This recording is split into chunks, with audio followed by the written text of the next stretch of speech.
Cresce l'attesa per il programma della 77esima Mostra Internazionale d'Arte Cinematografica di Venezia, che sarà presentato martedì.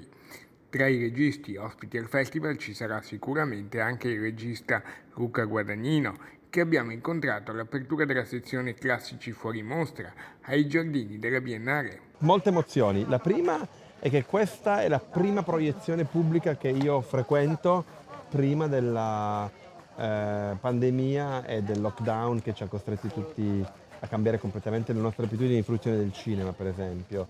L'ultimo film che avevo visto era un film dell'orrore a Parigi, che era L'uomo invisibile, con Elizabeth Banks, e questa è la prima volta che vedo un film con un pubblico in una sala, anche se all'aperto.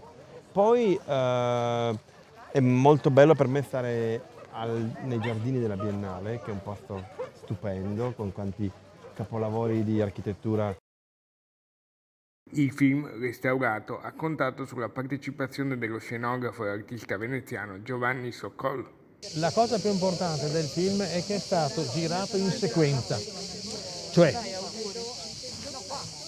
seguendo il tempo dello svolgimento del film, cioè se all'inizio del film succede un'azione in questo punto e poi si svolge il film e alla fine la persona viene uccisa in questo punto, si gira l'inizio e poi si ritorna qua. Un documentario di Andrea Segre, Molecole, girato a Venezia durante il periodo del Covid, sarà protagonista alla preapertura in Sala d'Arsena il 1° settembre.